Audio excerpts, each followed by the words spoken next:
Só um minutinho que eu estou esperando a doutora Isabela entrar.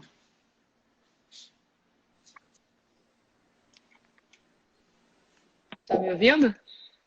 Tô. Você está me ouvindo? Tá te ouvindo. Boa tarde, doutora Isabela. Boa tarde, Miss. Tem muita gente entrando aqui, já estamos com 20 visualizações. Betina já entrou, minha tia Maga já entrou.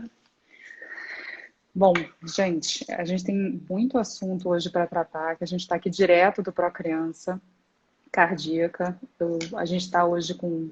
Estamos todas com o privilégio de ouvir a diretora médica, a doutora Isabela Rangel. E a gente vai fazer um bate-papo, né, gente? Tem muita coisa para falar sobre criança cardiopata, sobre a nossa instituição, sobre a Covid, mas agora eu vou tratar de algumas perguntas que fizeram aqui no Procriança, mas eu vou estar atenta, vou tentar fazer as duas coisas, olhar as perguntas que pintarem aqui embaixo, mas como eu não sou repórter nem nada, vamos ver se eu consigo acompanhar. Então, doutora, acho que primeiro assunto que é muito interessante a gente conversar e a gente esclarecer, até como mãe, por quê? Por que que as crianças são menos suscetíveis à Covid, ao vírus? Por que isso? Bem, ainda existem muitas dúvidas, né, sobre o comportamento dessa nova doença.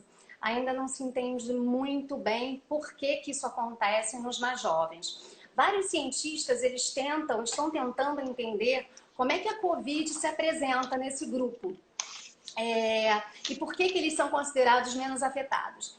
O que já se sabe, tá, é que a gente tem uma subnotificação de pacientes nesse grupo, quer dizer, os jovens, né, crianças e adolescentes, infectados pelo coronavírus. Por eles não apresentarem sintomas ou terem sintomas muito leves, muitas vezes passa desapercebido. E como não se faz o teste em todo mundo, há uma subnotificação. Então já tem trabalhos, inclusive trabalhos ingleses e trabalhos na própria China e França, mostrando que há essa subnotificação. Então tem muito mais jovem infectado do que se pensa. Obrigada, doutora.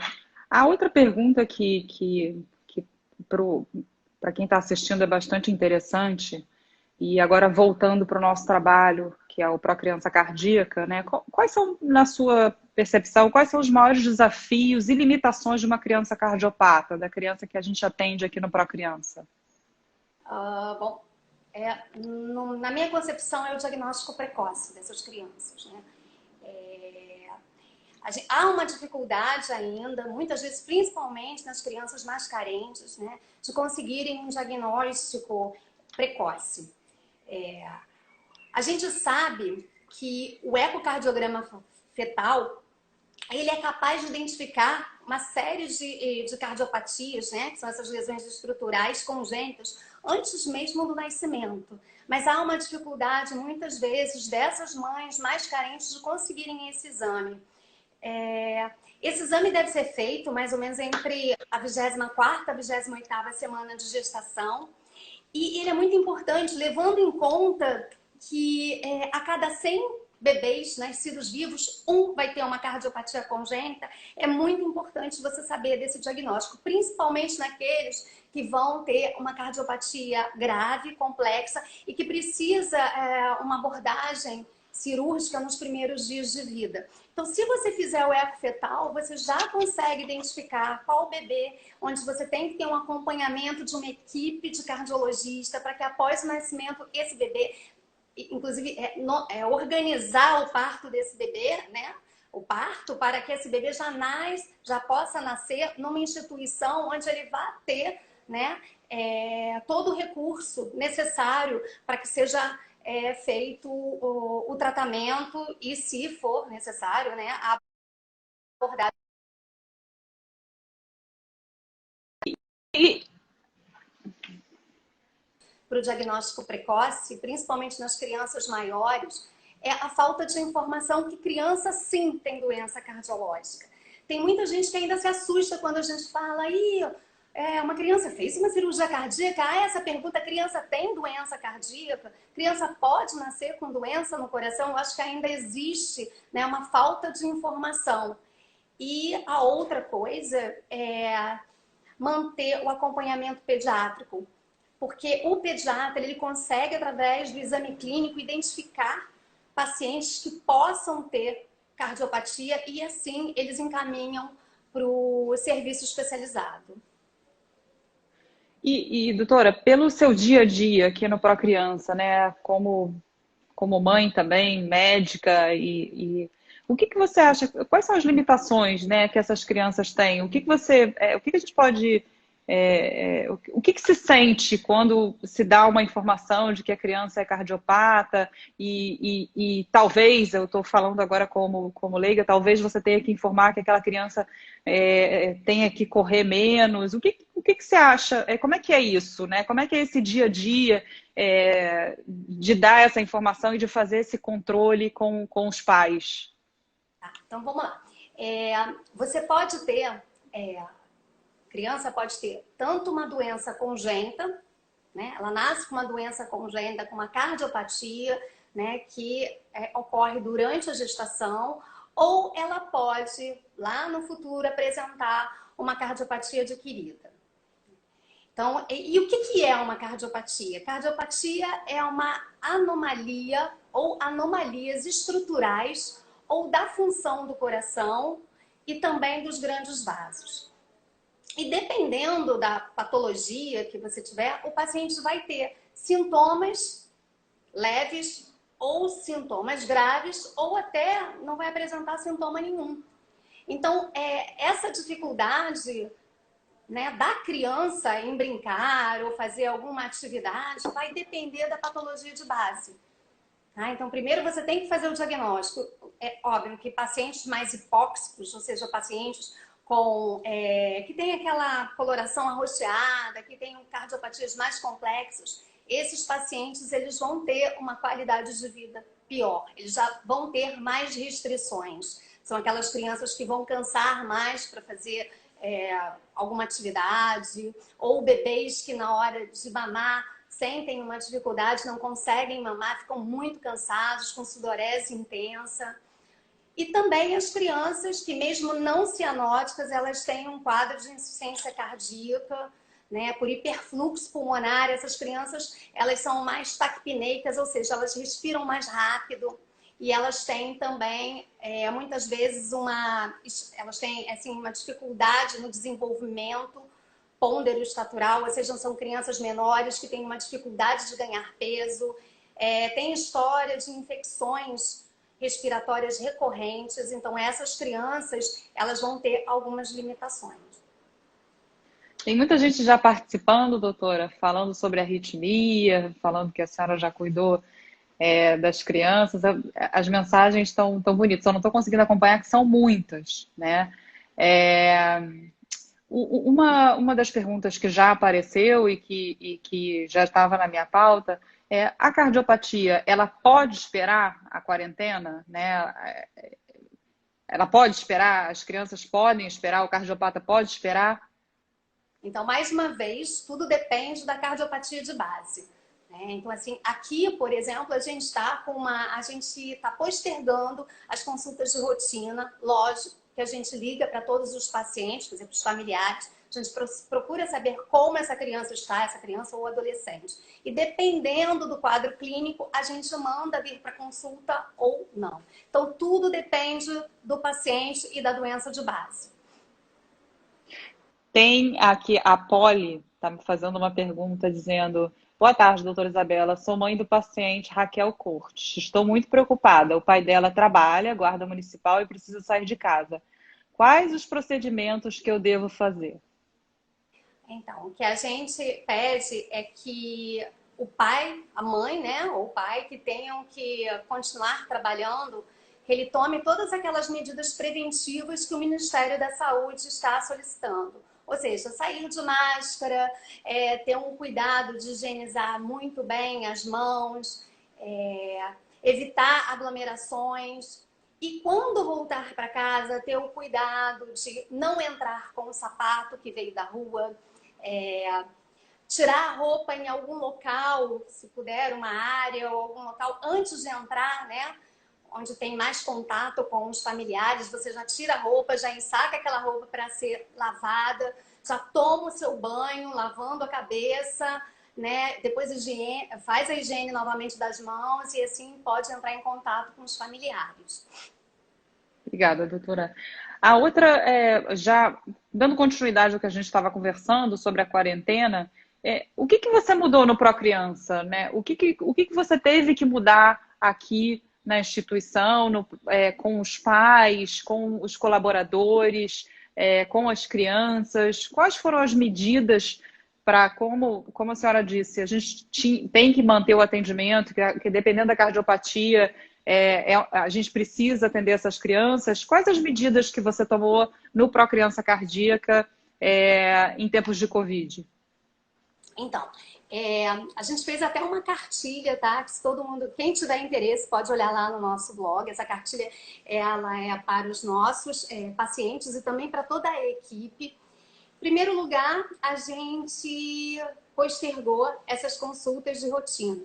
Como eu já falei antes, ligando para os pais para saber como é que essas crianças estavam, para saber se elas poderiam ser postergadas ou não. Segundo lugar, a gente tem orientado que os pais venham apenas com um familiar, né, para evitar aglomeração ali na recepção. Existem uma série de medidas que a gente vem tomando de prevenção, né, proteção para essas crianças. Essas crianças, quando chegam, elas são mantidas numa área aberta, em geral, longe, né, de outros pacientes, com uma distância aceitável. Quando essa criança está próxima para ser consultada, aí sim ela vai para a recepção.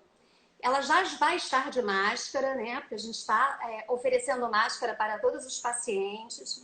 Quando ela entra na recepção, ela põe um protetor de pé, né? Um protetor em cima do sapato e já faz novamente a higienização das mãos. A gente mantém uma distância do balcão entre o paciente e a recepcionista. Não há o contato físico entre o paciente e a recepcionista. Se precisar de algum dado, ou algum esclarecimento, ou marcação de consulta, marcação de exame, é tudo feito com essa distância que está sendo preconizada pelo Ministério da Saúde.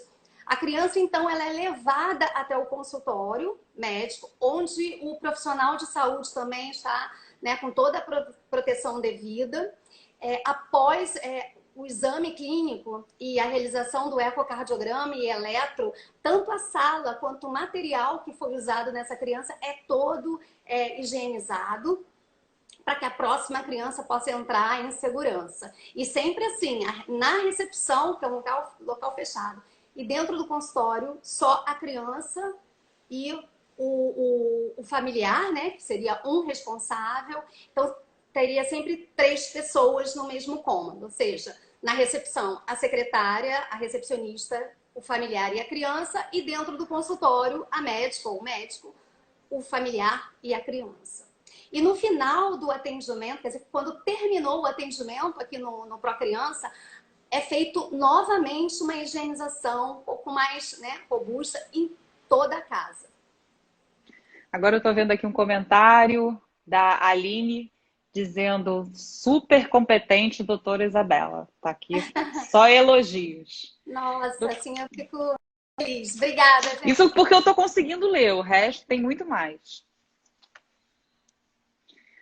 Doutora, uma outra pergunta que é bastante interessante, precisa aprender, por que o cardiopata ele é grupo de risco?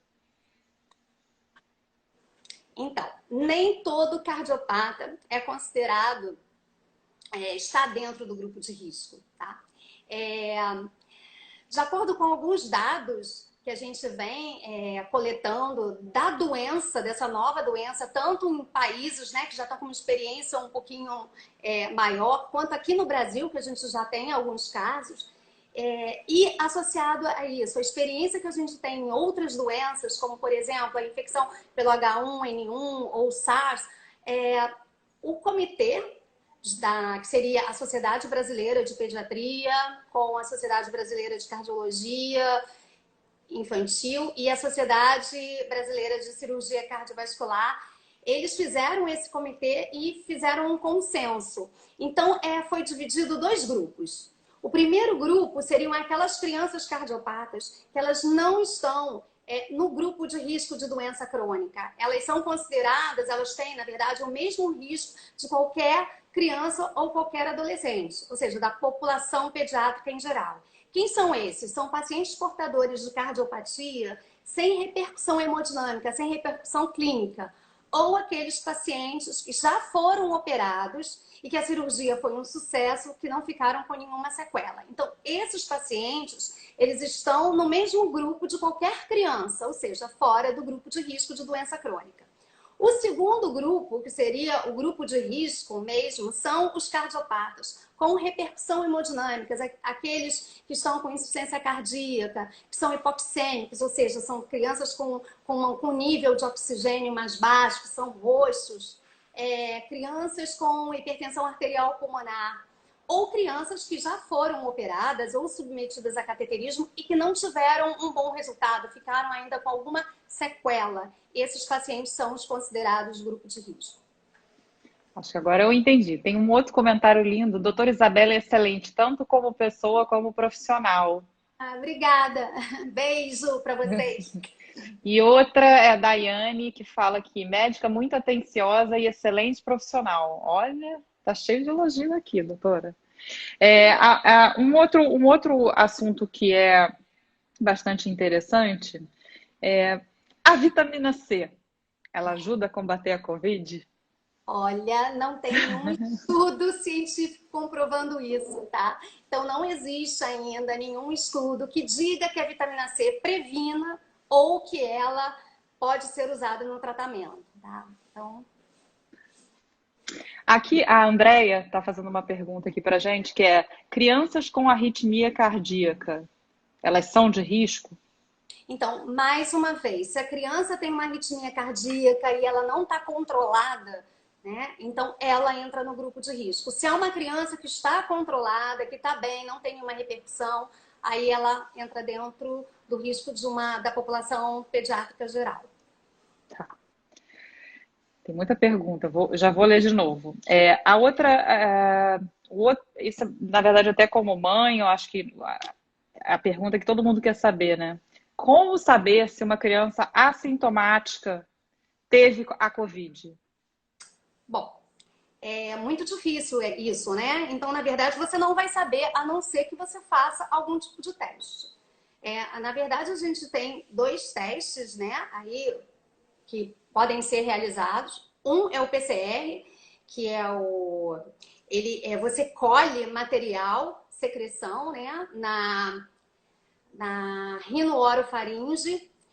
Esse exame deve ser feito na fase aguda da doença, ou seja, aí o paciente tem que estar sintomático para você fazer o exame. Você faz, em geral, nos primeiros dias, há uma dúvida aí, mas se preconiza fazer entre o segundo e o terceiro dia de doença e podendo fazer até o 12º dia de doença aguda, tá? E aí você tem uma sensibilidade boa, tem uma positividade boa. Passando disso, depois do 10º dia, você teria que fazer a sorologia, que é a sorologia que é por amostra sanguínea, sorologia IgM e IgG. Mas assim, essa sorologia, ela em muitos países já está sendo usada como dado epidemiológico. Você faz num número grande, quando você tem condições, você faz em toda a população, e aí você tem como saber quem foi contaminado, se a pessoa está numa fase aguda, se o GM está positivo, ou se ele já está numa fase mais tardia, quer dizer, já teve o contato, já passou e está com IgG positivo, quer dizer, já houve a viragem. Tem uma pergunta aqui. Agora a Leia passou na frente. Agradeço a doutora Isabela e a doutora Rosa por tudo que fizeram e fazem pelo meu filho Yuri Pietro. Que Deus abençoe vocês sempre pelo trabalho realizado. Agora, Menezes, a criança cardiopata vai voltar à escola quando normalizar o ensino presencial ou vai ter que esperar um pouco mais? Então, a gente está esperando aí a recomendação do Ministério da Saúde. né? A princípio, pelo que a gente tem visto, as crianças, né, as escolas seriam as últimas a serem liberadas. Principalmente porque, como a gente tem visto que as crianças elas estão tendo, assim, elas podem ter a doença, mas não apresentarem os sintomas, elas podem começar aí a infectar outros pacientes sem que elas saibam, né? Sem que os pais saibam. Então, eu acredito que as escolas serão as últimas instituições a serem abertas. Mas a gente está esperando aí o Ministério da Saúde se pronunciar. Então a gente vai ficar com as crianças mais um tempo em Por casa. enquanto, com muita paciência, fazendo muitos jogos educativos. Isso é muito bom. E é isso, criança em casa, por enquanto. Tem uma outra pergunta. Um grande beijo. Tem uma aqui, criança com arritmia.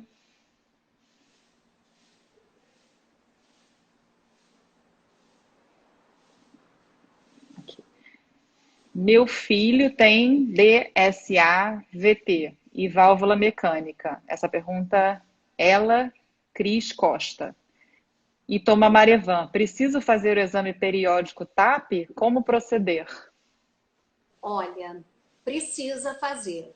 Se você tiver condições de fazer esse exame domiciliar, seria melhor, porque os laboratórios eles já estão assim orientados, né? Eles já sabem, a pessoa que vai fazer a coleta de sangue, ela já toma todas as medidas de precaução, então seria assim interessante fazer o exame a nível domiciliar. Mas se não for possível, tem que fazer. É muito importante a gente ter o controle do INR para quem toma anticoagulante. Deixa eu perguntar. Doutora Isabela é maravilhosa. Sou muito grata a toda a equipe do Procriança. Minha filha operou em 2016, drenagem anômala, total de veias pulmonares com 22. Não sou médica. E não tem sequelas nenhuma. Obrigada. Essa foi a Denise que mandou. Que bom, né? A gente fica muito feliz quando a gente vê um resultado cirúrgico bom. Então é muito gratificante isso. Parabéns ao cirurgião, né? Que faz esse trabalho maravilhoso com a gente. Doutora, agora vamos ouvir um pouquinho, agora eu vou surpreender você. Lado humano, doutora Isabela. Como é para você dirigir, fazer parte da equipe, dirigir o Procriança Cardíaca há tantos anos, né? Quantos anos você já está no Procriança e como é isso? Como foi o início, né? Falar um pouquinho como você veio para o Procriança e hoje, 2020, em tempos de Covid, como é que você está se sentindo liderando essa equipe aqui no Procriança? Que está todo mundo te assistindo, eu estou vendo aqui, a equipe Procriança também está todo mundo assistindo e mandando coraçãozinho para você. Olha que responsabilidade. Vamos lá. Primeiro, é uma honra fazer parte dessa equipe. É uma honra trabalhar com a doutora Rosa. Na verdade, ela foi minha grande inspiradora. Eu conheci a doutora Rosa já há bastante tempo. Eu era, na verdade, residente em pediatria neonatal, fazia neonatologia quando eu a conhecia. Terminando, ela me convidou para trabalhar como pediatra intensivista na equipe dela. E a partir daí a gente começou a ter, né, um vínculo muito grande. E foi a doutora Rosa que me estimulou muito a fazer outra residência, né, fazer outra especialização. E, na verdade, eu fiz uma especialização em cardiologia pediátrica. Então, eu fui fazer no Pedro Ernesto e é isso, ela que me inspirou, me deu muita força e me ensinou muita coisa. E a doutora Rosa sempre teve esse olhar para a criança carente, para aqueles menos favorecidos. E ela incutiu isso em toda a equipe, né? Todos nós que trabalhamos com ela há muitos anos, a gente conseguiu entrar nesse mesmo espírito de sempre olhar para aquele que precisa, né, mais. E com isso, cada vez mais a demanda foi crescendo. Inicialmente, a gente ainda não era um projeto, a gente tinha um dia na semana em que a gente atendia crianças carentes que chegavam na clínica particular dela. Só que a gente tinha um grande problema, porque a gente atendia, a gente fazia o diagnóstico, depois a gente tinha uma dificuldade onde mandar essas crianças para fazerem os procedimentos invasivos. Foi quando ela resolveu, então, criar o Pro Criança Cardíaca, esse projeto, onde agraciava essas crianças e elas poderiam fazer o tratamento, né, o procedimento cirúrgico, o cateterismo terapêutico, até mesmo o cateterismo diagnóstico ou outros exames em um hospital de ponta. Na época a gente foi para o Procardíaco, ficamos alguns anos lá e essa demanda cada vez foi crescendo mais. A gente acabou conseguindo a sede, que é aqui na Rua Dona Mariana, número 40, e o número de atendimento crescendo e a gente viu que a gente precisava de uma unidade maior.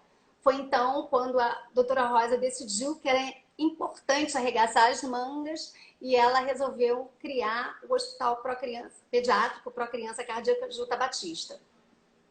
E ali a gente continuou fazendo um trabalho e atendendo aqui no Procriança e quando precisava de procedimentos invasivos ou algum exame mais específico, como tomografia, ultrassom, a gente encaminhava para o hospital.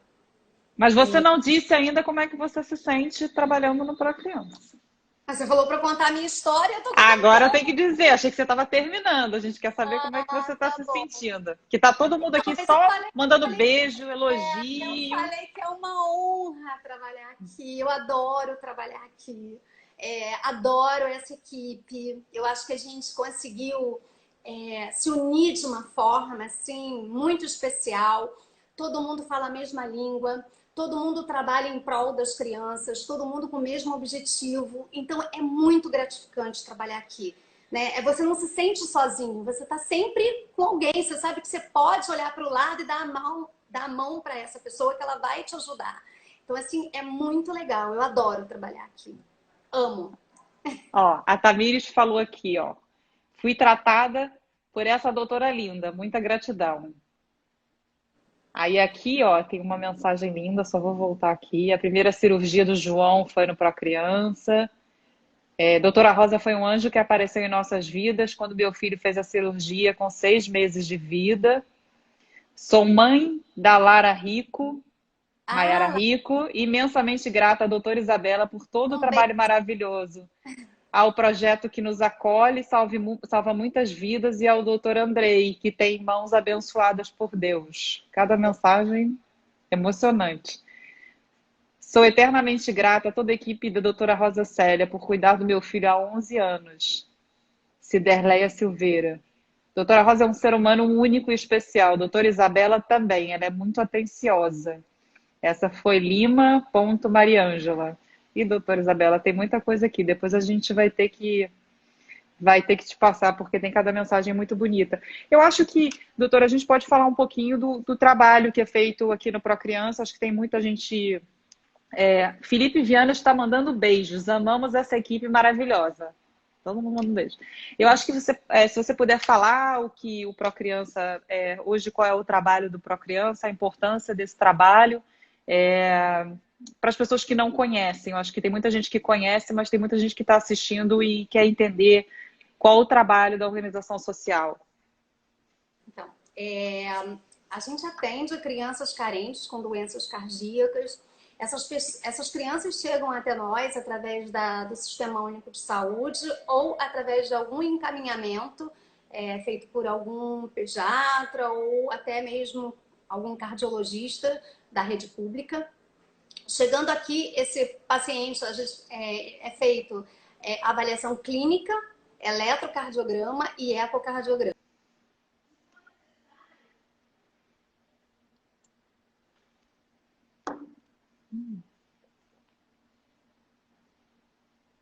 Caiu?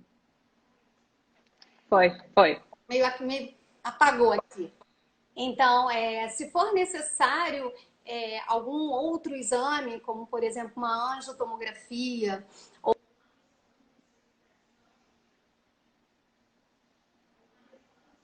então aí a gente encaminha esse paciente para os nossos parceiros, tá? Ou para o Hospital Pediátrico Procriança Juta Batista, ou por algum parceiro que a gente tenha o convênio.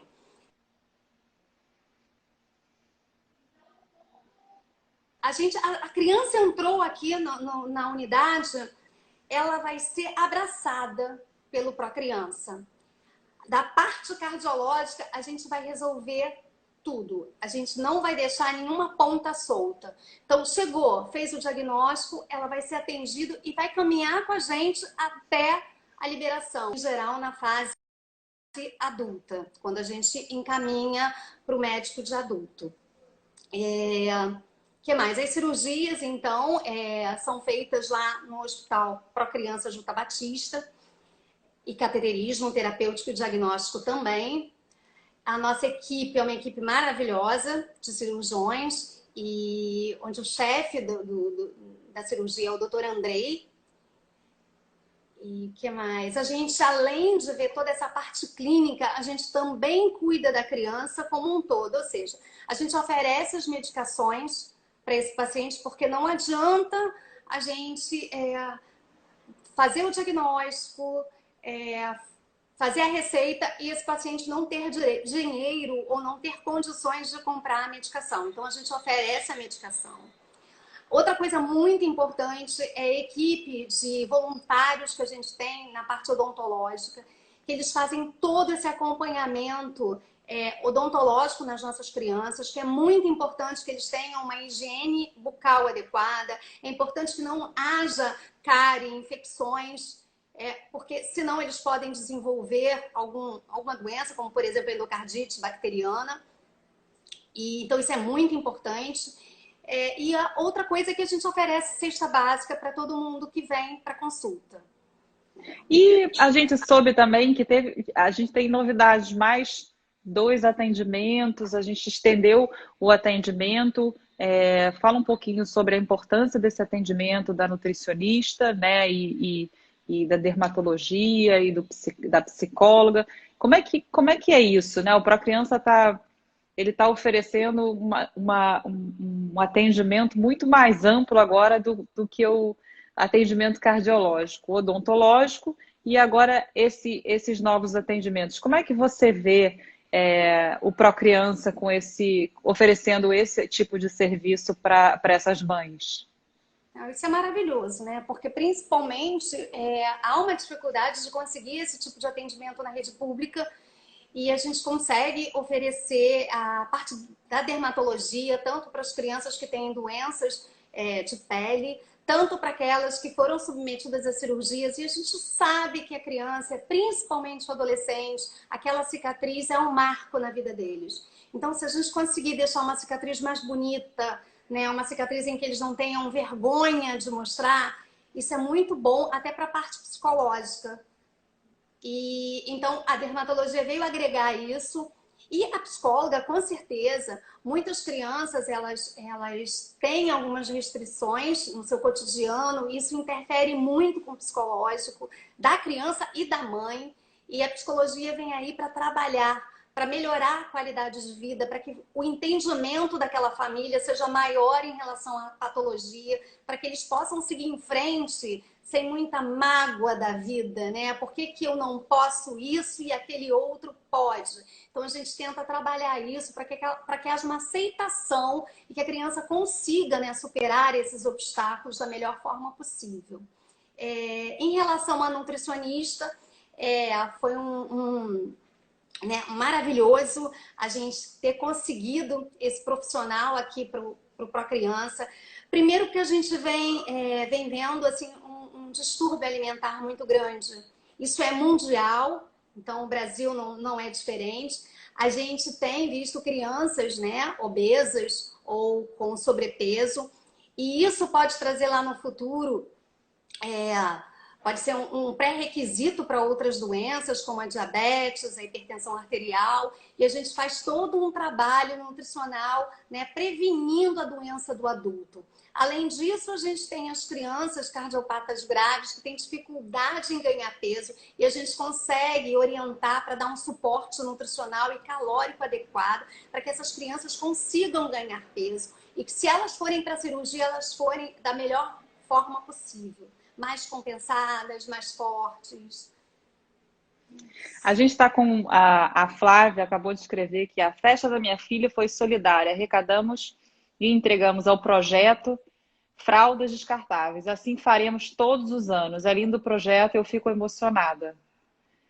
Ai, Aí muito tem a Viana Gouveia. Doutora Isabela, eu tenho, eu, eu tenho em falar com você, eu tento falar com você e doutora Rosa que vocês são maravilhosas. Obrigadas a médicos. Quero prestar a minha homenagem a todos vocês, heróis, e a saúde de vocês, que esteja sempre do seu lado.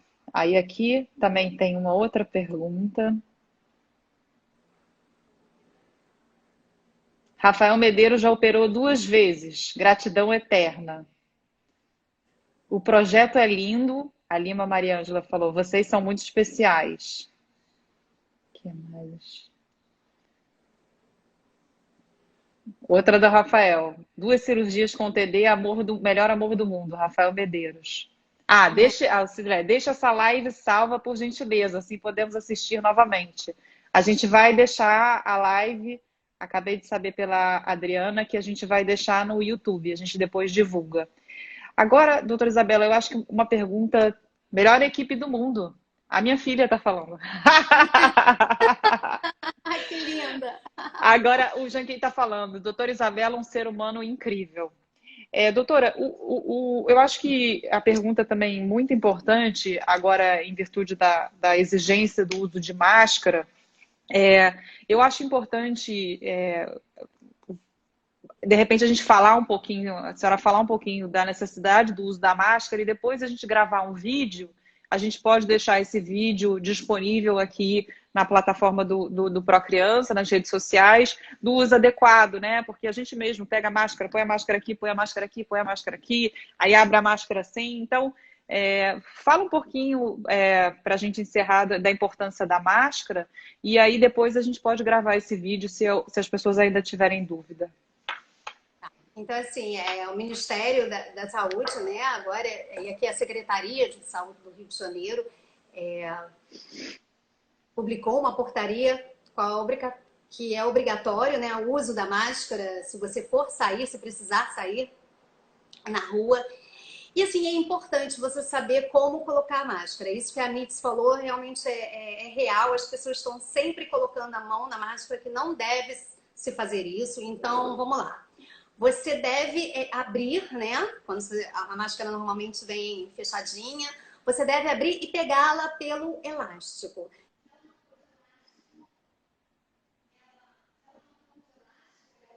Tira, né? Aquela de dar o lacinho, você deve pegar pelas tiras. Você deve colocá-la sempre, né? Tampando o nariz e a boca, acoplando bem a máscara na sua face, para que não haja assim muitos espaços, para que não haja, né, a saída de secreção ou haja um espaço grande entre a face e a máscara. Antes de colocar a máscara, não esquecer de higienizar a mão, lavando bem a mão com água e sabão, ou se você não tiver condições de lavar naquele momento, passar o álcool gel. E aí sim você coloca a máscara e tenta não mexer mais nela. Na máscara, você higieniza a mão novamente com álcool gel ou lava com água e sabão. E aí você mexe, porque eu sei que para quem não está acostumado, incomoda. Às vezes ela começa a dar aquela sensação de que ela está escorregando. Então é complicado mesmo. Então você higieniza a mão e você tenta, né, melhorar a posição da máscara sempre pegando no elástico. Nunca na frente da máscara, na parte central da máscara, que é normalmente onde ela está mais contaminada. Prestar atenção também se aquela máscara está ficando úmida. Se ela começou a ficar úmida, você sentiu que ela está meio molhada, está na hora de trocar. E aí você descarta aquela máscara. Se for uma máscara descartável, você vai jogar fora, né? Você vai retirar também, tendo cuidado para não tocar no centro da máscara, retirando pelo elástico ou pela fita, tá? Pelo lacinho. E aí você descarta a máscara num lixo fechado. Lembrando, na hora de tirar a máscara também tem que lavar a mão com água e sabão ou higienizar com álcool gel. Se for máscara de pano, você retira a máscara, você lava com água e sabão, pode ser detergente, e deixa de molho por 2 a 3 horas ali na água com detergente. Se for máscara branca, você inclusive pode deixar de molho na água sanitária. Água sanitária 2,5%, deixando uma proporção de 1:4. Aí vai ficar ali 2, 3 horas de molho, depois você tira, bota para secar, né? Faz um enxágue, bota para secar e depois você guarda, se tiver que guardar aquela máscara, o ideal é guardar em saco de papel. É o que estão se preconizando agora. Mas se não tiver, você pode guardar num saco de plástico, tendo muito cuidado na hora que você for manipular. Porque o plástico, se for contaminado, ele tem um tempo maior, né? O vírus fica no plástico um tempo maior do que do papel. Depois você faz um vídeo para a gente explicando como é que coloca a máscara. Bom. Doutora, eu queria agradecer a disponibilidade do seu tempo. A gente sabe que o trabalho dos médicos, ele agora triplicou, e a gente queria também prestar homenagem à senhora e a todos os médicos do Procriança. A gente tem muito orgulho de trabalhar aqui. Eu acho que eu estou falando em nome de toda a equipe aqui do Procriança. Não só a doutora Isabela, a doutora Rosa, a doutora Solange, a doutora Lúcia, todo mundo que está na linha de frente.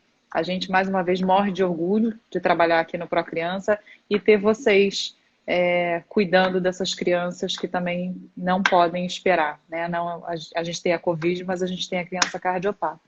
E o vídeo vai estar disponível, essa gravação já vai estar disponível, a gente vai divulgar.